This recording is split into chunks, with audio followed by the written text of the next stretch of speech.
Bonjour à toutes et tous et bienvenue dans l'épisode 3 de la série de podcasts organisée par l'Alliance pour la préservation des forêts et consacrée à l'huile de palme.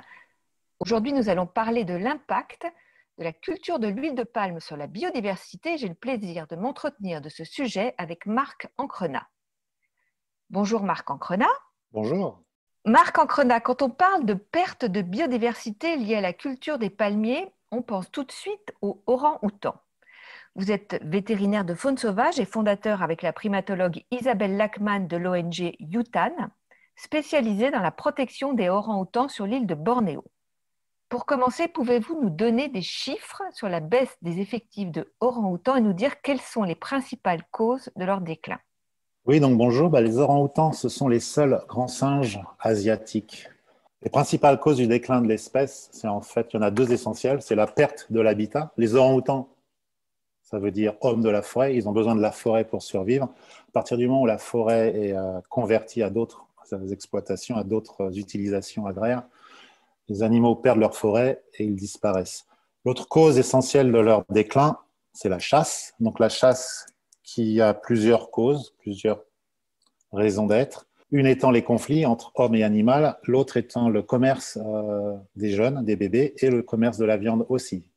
Il y a certains endroits à Bornéo et à Sumatra où les orang-outans restent considérés comme gibier et sont chassés. En Asie, on a 3 espèces d'orang-outans, donc 2 qui se trouvent à Sumatra et une qui se trouve à Bornéo.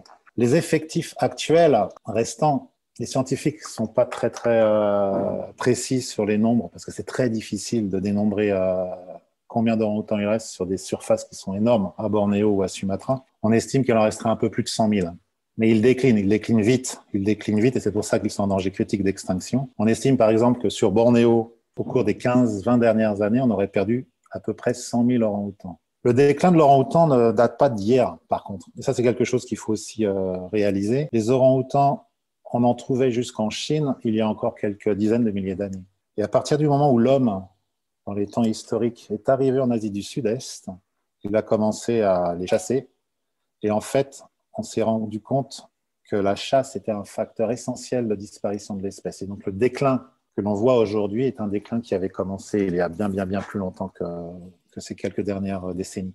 D'accord, mais est-ce que aujourd'hui, la chasse est toujours le facteur principal ou c'est à peu près 50-50 avec l'agriculture? Les 2 causes essentielles de déclin sont la chasse et la déforestation. Et alors, en fait, c'est en fonction des endroits où on se trouve, une de ces menaces va être plus importante que l'autre. Mais nos données récentes montrent que chaque cause, chasse ou déforestation, est responsable pour à peu près la moitié du déclin.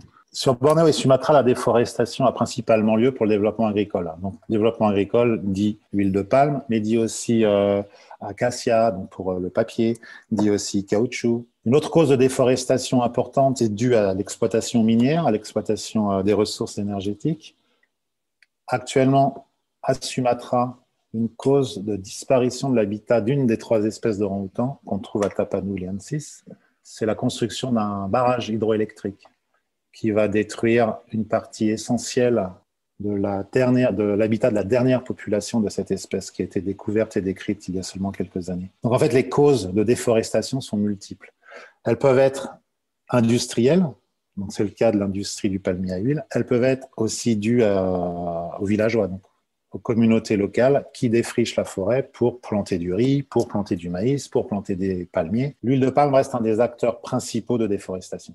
Pour se concentrer sur la culture de l'huile de palme, vous avez observé un fait étonnant pour le grand public. Il y a des orang-outans dans les palmeraies et finalement, ils s'y plaisent. Comment l'expliquer? Ça, je ne sais pas s'ils s'y plaisent, mais en fait, c'est un fait étonnant, non seulement pour le grand public, mais pour moi. Les orang-outans, je les attendais en forêt et on les suit en forêt depuis 25 ans. Et on s'est rendu compte au cours des années que certains de ces animaux qui vivaient dans les forêts allaient aussi dans les plantations. Donc au départ, on était vraiment surpris. Enfin, je n'arrivais pas à y croire, quoi. Orang-outan en malais, ça veut dire l'homme de la forêt. On les retrouve dans des plantations de palmiers à huile. C'était assez surprenant. Et donc au départ, on pensait tous que ces animaux n'avaient aucun avenir dans ces plantations. Et en faisant ce genre de recherche, on s'est rendu compte que dans des zones comme dans la Kinabatangan, en fait, on trouve des orang-outans dans toutes les zones forestières, dans tous les fragments forestiers qui se trouvent au sein des plantations.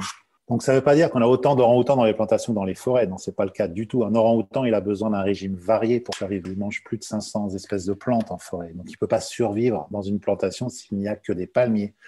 Mais par contre, on est en train de décrire une situation où, au sein d'espaces agricoles dominés par des palmeraies, on peut rencontrer des animaux, des orang-outans sauvages qui survivent dans des îlots forestiers qui se trouvent dans ces mosaïques de paysages agricoles. Alors justement, vous, est-ce que vous travaillez avec les planteurs pour organiser cette cohabitation au sein des palmeraies et améliorer, si je puis dire, les conditions de vie des orang-outans au sein des plantations? On se rend compte de plus en plus que la présence de ces animaux au sein des plantations est essentielle pour maintenir la diversité et la viabilité génétique des populations qui se trouvent en dehors des plantations, qui se trouvent dans les forêts, morcelées, fragmentées par les plantations au milieu. Si on veut assurer un futur pour les populations d'orang-outans sur Bornéo et Sumatra, il faut non seulement protéger les populations qui se trouvent à l'intérieur des forêts protégées, mais aussi assurer un avenir pour les individus qui survivent en dehors de ces zones protégées. Donc, depuis que nous nous sommes rendus compte qu'effectivement, on avait des orang-outans à l'intérieur des plantations, on a décidé de travailler avec cette industrie, de travailler avec des planteurs pour déjà leur expliquer la situation. Donc, on travaille avec les planteurs pour leur expliquer en quoi le rôle joué par ces orang-outans qui vivent dans les plantations est important pour la conservation de l'espèce et comment ils pourraient eux-mêmes en tirer profit.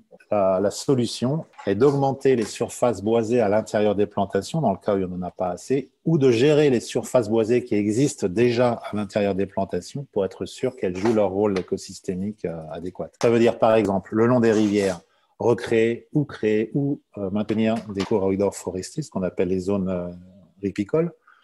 Ça veut dire aussi regarder au niveau du paysage où se trouvent les zones à orang-outans et essayer de créer des corridors qui vont relier entre elles à l'intérieur des plantations, à travers les plantations, ces différentes zones forestières. Bien sûr, certains planteurs sont ravis d'avoir en fait des orang-outans au sein de leurs esthètes parce que, une fois de plus, à partir du moment où ils se rendent compte que des animaux comme tels que les orang-outans ont survécu et s'adaptent à ces nouvelles conditions de vie, certains planteurs essayent de promouvoir leur survie à l'intérieur de leurs limites. Mais bon, certains autres planteurs ne voient pas les choses de la même façon. C'est un peu similaire à une situation qu'on connaît bien en France, qui est la situation du loup, qui se retrouve en dehors des zones protégées, qui crée des conflits sur certaines zones et où on a certains acteurs qui sont prêts à embrasser l'avenue du loup, alors que d'autres sont complètement opposés à l'arrivée du loup dans une zone déterminée. J'aime bien ce parallèle avec les loups parce qu'en fait, le loup, l'orang-outan et d'autres espèces de ce qu'on appelle les méga-mammifères, ils ont tous besoin d'un territoire très vaste pour maintenir une population viable. Ce qui veut dire que nos zones protégées telles qu'on les conçoit au jour d'aujourd'hui, que ce soit en France, en Malaisie ou ailleurs, elles sont en général trop petites et surtout trop fragmentées pour maintenir des populations viables. Est-ce qu'en fait, il n'y a pas un risque qu'on s'accommode de cette situation? On voit des orang-outans dans les palmeraies, on se dit, bon ben voilà, ils survivent, et finalement, on arrête de faire des efforts puisqu'ils sont là. C'est quand même un danger. J'espère que ce n'est pas le cas, parce qu'en fait, les orang-outans, ils ont besoin de la forêt pour survivre. Par contre, il se trouve que dans l'Anthropocène, cette espèce qui est très adaptable, qui est très intelligente, arrive aussi à survivre dans des zones où on ne l'attend pas. Par exemple, les plantations. Ça ne veut pas dire non plus que c'est l'avenir de l'orang-outan, c'est les plantations. Non, les orang-outans, ils ont besoin aussi de forêts protégées, ils ont besoin de zones naturelles pour s'épanouir. Mais on aura toujours des individus qui passeront dans les plantations ou des individus qui vivront dans les plantations. C'est cela qu'il faut aussi considérer dans nos stratégies de conservation. Et c'est ce que Outan, en particulier, s'intéresse à faire, trouver des façons pour promouvoir la survie de ces individus qui arrivent à survivre dans ces nouveaux paysages. Mais non, il ne faut absolument pas accepter cette situation quand on est en état de fait et se dire, bon, maintenant on a des plantations, les orang-outans n'ont plus de problème, parce que ce n'est pas le cas. Mais bon, les plantations peuvent faire partie aussi et doivent faire partie aussi de la solution pour la survie des orang-outans. Il est clairement établi aujourd'hui que toutes les pratiques intensives, de culture intensive, sont néfastes pour l'environnement et à terme sont néfastes pour la production. De plus en plus de recherches montrent que diversifier sa production, diversifier son territoire, diversifier les plantes qu'on trouve sur une zone, c'est ce qui va sur le long terme augmenter et pérenniser une production adéquate. Donc, les planteurs qui, au jour d'aujourd'hui, parce qu'ils ont des orang-outans chez eux ou parce qu'ils aimeraient bien en voir revenir, plantent des arbres ou maintiennent ce qu'on appelle les zones HTV, les zones de conservation forestière, à l'intérieur de leur plantation, vont bénéficier des services écosystémiques forestiers. Par exemple, on sait maintenant en zone tropicale qu'à partir du moment où on a des arbres, les conditions microclimatiques locales vont changer. Plus on a d'arbres, moins la température locale va être élevée et plus on aura d'humidité relative. Et ça, c'est très important pour les plantes. Parce qu'on sait très bien que s'il fait trop chaud, les plantes souffrent d'un stress hydrique. Par exemple, pour maintenir une rentabilité élevée, les palmes ont besoin d'un certain niveau d'hygrométrie et de température. À partir du moment où on rajoute des arbres au sein d'une plantation et que la température locale va diminuer, que l'hygrométrie va, elle, augmenter, la production en fruits augmente. Donc, c'est assez paradoxal. Ça veut dire qu'en sacrifiant, si je puis m'exprimer ainsi, du territoire pour planter des arbres, donc le planteur pourra planter moins de palmes, puisque quelques pourcentage de son terrain sera occupé par des arbres. Mais au final, la production en fruits sera plus importante que s'il n'avait que des palmes, parce que les conditions environnementales locales sont plus propices à la production de fruits. D'accord. Mais alors, les forêts reconstituées au sein des palmeraies, elles apportent des services écosystémiques aux palmiers, mais inversement, dans une palmeraie, on met beaucoup d'engrais, beaucoup de pesticides. Est-ce que ça n'a pas un impact, notamment sur les orang-outans? Ça, c'est le genre de recherche qu'à Outan, on essaye de faire. On ne connaît pas l'impact des pratiques actuelles sur la survie de l'orang-outan. C'est sûr qu'au jour d'aujourd'hui, on se rend compte que l'orang-outan peut survivre dans certaines mesures dans ses plantations. Je ne suis pas persuadé, on ne sait pas encore s'il peut survivre sur le long terme. Le problème de l'orang-outan, c'est que c'est une espèce qui se reproduit très lentement.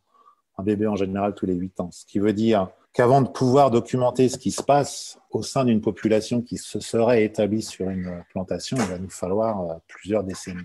Et les bénéfices écosystémiques dus à la forêt sont bien plus larges que la température et l'hygrométrie dont on parlait tout de suite. Ça veut aussi dire que, par exemple, une forêt va maintenir toute une faune au niveau du sol qui, à son tour, va améliorer la qualité et la santé du sol.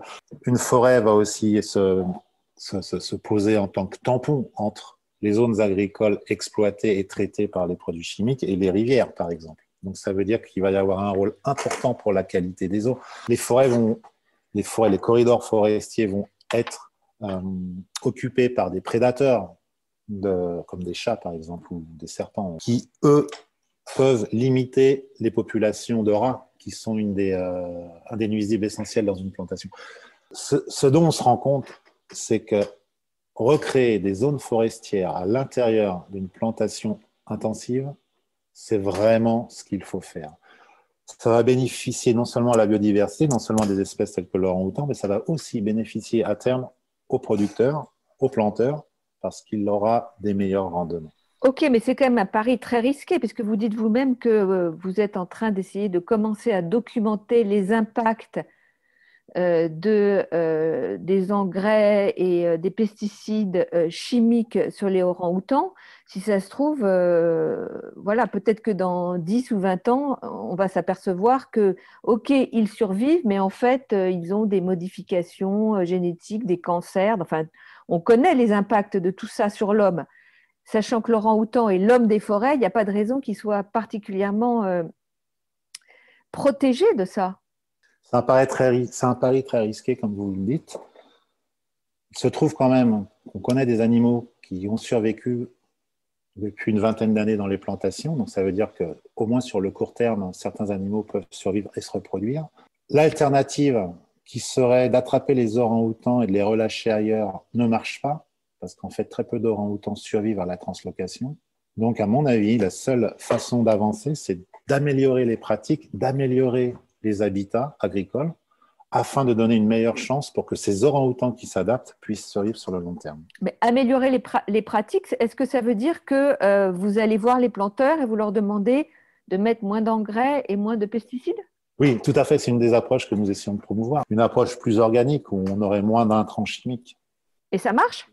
Oui, ça marche. Dans certains cas, ça marche. Certaines plantations qui sont passées en organique arrivent à produire et à maintenir des taux de production qui sont vraiment comparables à des productions traditionnelles, conventionnelles. Le truc, c'est qu'il faut vraiment arriver à changer la mentalité de toute une industrie qui a été habituée au cours des dernières décennies de produire de l'huile de palme d'une certaine façon. Donc maintenant, avec toute cette poussée vers une agriculture dite biologique, il faut arriver à convaincre une industrie qui n'avait pas l'habitude de suivre ces critères, de le faire. D'accord. Et vous êtes combien à essayer de convaincre les planteurs à Bornéo? Non, c'est par exemple le pari qu'a fait la RSPO, la Roundtable on Sustainable Palm Oil. Cet outil de certification qui pousse les planteurs à produire de l'organique. L'industrie est très au fait de la demande du consommateur européen. Ils savent très bien qu'en Europe, par exemple, importer de l'huile de palme n'est possible que si l'huile est dite certifiée par la RSPO. Ils sont aussi au courant qu'il y a une demande accrue pour tout ce qui est production biologique. Et actuellement, et ça commence juste, au sein de cette industrie, on voit certains planteurs qui se tournent de plus en plus vers une production biologique avec beaucoup moins d'intrants chimiques et certains qui veulent même tout arrêter, les engrais chimiques et autres. Et donc, en fait, c'est avec ces planteurs-là que nous, on essaye de travailler. Ce qu'on essaye de mettre en place, c'est un modèle qui montre à l'industrie qu'il est possible de produire et de maintenir des taux de production équivalents, même meilleurs, tout en respectant la biodiversité, tout en respectant les écosystèmes, plus que ce qui n'a été fait par le passé. Très bien. On a parlé jusqu'à maintenant et essentiellement quasiment que des orangs-outans. Le problème se pose pour une autre espèce iconique que sont les éléphants, mais ce n'est pas tout à fait la même chose. Est-ce que vous pourriez nous dire ce qu'il en est pour les éléphants? Au niveau des éléphants, on a la même problématique au départ, c'est-à-dire que ce sont des gros mammifères qui ont besoin de vastes étendues pour survivre. Donc, ils sortent des zones protégées, ils se retrouvent dans les zones agricoles. La différence, c'est qu'il nous arrive, nous, parfois, d'avoir 150 éléphants dans une plantation. Et quand on a 150 éléphants dans une plantation, les enjeux sont bien différents. Parce que déjà, les éléphants, c'est quand même gros et ça peut être dangereux. En plus, ça mange beaucoup. Donc, on a vraiment énormément de conflits entre les planteurs et les éléphants. Et une des approches conventionnelles qui avaient été développées par les industriels il y a une vingtaine d'années, c'était de mettre des barrières électriques pour protéger leurs plantations. Le problème, c'est qu'en faisant ça, on limite les éléphants et le mouvement des éléphants à certaines zones. Plus la population d'éléphants va grossir, plus ces zones vont être petites et il arrivera tôt ou tard, les animaux iront à l'intérieur des plantations, même si elles sont protégées. Donc il faut arriver, de la même façon qu'on en parlait pour les orang-outans, il faut arriver à mettre en place des modes de gestion du paysage qui favorisent une coexistence pacifique. On essaye de comprendre quels sont les couloirs de mouvement utilisés par les éléphants. Ensuite, nous approchons les planteurs qui se trouvent dans ces couloirs, on essaye de diviser avec eux le terrain afin de permettre un passage pour ces animaux. Quel est le pourcentage, la proportion de plantations qui font les choses correctement? Et est-ce que dans ces cas-là, quand on fait les choses correctement avec les critères aujourd'hui, on peut vraiment parler d'une huile de palme durable? Je n'ai pas du tout le pourcentage des plantations qui font les choses correctement, parce que c'est vraiment difficile à définir même. Par contre, ce que je sais, après avoir visité certaines plantations qui font attention à leur environnement, je reste persuadé que les plantations de palmiers à huile peuvent et devraient jouer un rôle plus important pour la conservation de la biodiversité. Là encore, ça passe par la volonté des propriétaires, ça passe par la volonté des compagnies de ne pas tout convertir leurs terres en palmiers, mais de garder des zones de forêt. À partir du moment où une plantation va conserver 10, 20, 30% de forêt à l'intérieur de sa concession, on va être capable de retrouver beaucoup d'espèces animales et aussi végétales qui vont peut-être disparaître ailleurs s'il n'y a pas du tout de gestion ou de protection. On a travaillé, nous, sur des plantations qui avaient entre 15 et 40% de leurs terres réservées à la forêt ou à des zones naturelles. Et là, on retrouve une biodiversité vraiment conséquente qui est quasiment égale à ce qu'on a en zone protégée. Et puis aussi, on se rend compte qu'il y a un impact positif de la présence de ces arbres sur la production agricole. Mais dans beaucoup d'endroits, le pourcentage de forêt est de l'ordre de quelques pourcents. Donc ça veut dire que dans ces zones-là qui ont été développées il y a 30, 40 ans, il faut arriver à convaincre les industriels de replanter des arbres. C'est ça qui prend du temps, mais c'est le cas pour tout, hein, et pour tous les corps de métier. Donc en fait, il y a de plus en plus de gens qui sont convaincus de la nécessité de diversifier les paysages. Maintenant, il faut arriver à passer aux actes et à passer à ce genre d'informations dans les faits. Ça va encore prendre quelques années. Mais le plus de partenaires en parlent et essayent de convaincre les producteurs, le plus vite on va aller. Le plus le consommateur comprend ces enjeux de production dite durable, le mieux ça va être, parce que s'il y a une poussée de la part du consommateur pour que les planteurs embrassent des techniques plus durables, au final, les producteurs vont le faire. Ne pas déforester, ça devrait et ça doit rester la priorité. Mais bon, on a quand même des millions d'hectares qui sont plantés avec ces palmiers.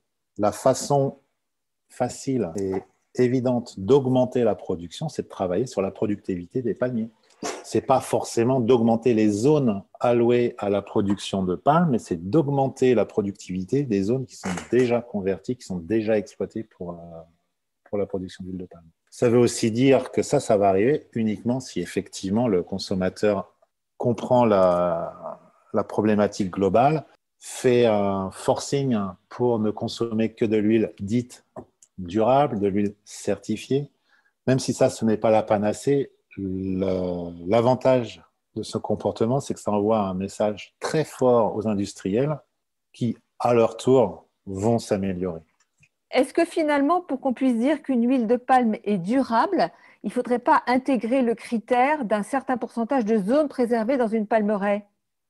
Tout à fait, c'est ce genre de discussion qui est en train d'arriver au niveau de la RSPO, donc la Roundtable on Sustainable Palm Oil. Actuellement, une huile de palme dite durable a obligation de non-déforestation, donc ça c'est très bien, il faut le garder bien sûr, et aussi de gestion ce qu'ils appellent HI, les zones à haute valeur de conservation forestière. On n'en est pas encore à demander aux planteurs d'avoir un minimum en zone forestée. Mais c'est effectivement une discussion qu'il faut avoir et qu'on a de plus en plus. Certains planteurs sont complètement convaincus du fait qu'il faut garder des forêts à l'intérieur de leur plantation et ils le font, mais ce n'est pas la majorité. On arrive dans une situation où les planteurs ont pris l'habitude d'agir d'une certaine manière et nous, on leur demande, preuve à l'appui, de changer leur approche. Ça prend du temps. D'accord, mais est-ce que vous remarquez déjà une certaine prise de conscience aujourd'hui? Tout à fait.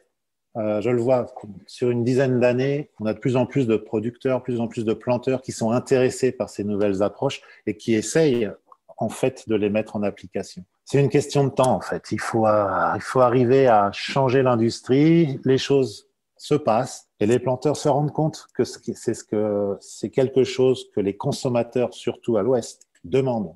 Vous dites que c'est une question de temps, mais on n'a plus le temps. On n'a plus le temps pour quoi faire. Les indicateurs du changement climatique, les indicateurs de la biodiversité sont tous alarmants. Oui, mais bon, l'industrie du palmier à huile, c'est un tout petit facteur qui correspond et qui contribue à cette crise climatique. Certes, mais c'est notre sujet aujourd'hui. D'accord, mais ça veut aussi dire que ce qu'on arrive à faire avec le palmier à huile, il faut que ce soit aussi fait avec les autres industriels, avec les consommateurs. Donc, il faut que tout le monde joue sa partie, et c'est ce qu'on essaye tous de faire. Si on pense à l'orang-outan, à l'éléphant et à toutes les espèces qui, moi, m'intéressent, c'est certain que ces espèces sont en déclin, mais elles m'ont montré depuis 25 ans que je travaille avec qu'elles sont capables de s'adapter. Il faut leur donner une chance. Leur donner une chance, ça veut dire mettre des arbres là où il n'y en a plus. Donc en fait, le message clé ici, et je sais qu'il y a de plus en plus d'organisations qui y travaillent, et que ce soit pour la protection des orang-outans ou pour les changements climatiques, c'est de planter des arbres. Et c'est ça qu'il faut faire. Est-ce qu'il n'y a pas aussi un autre message clé?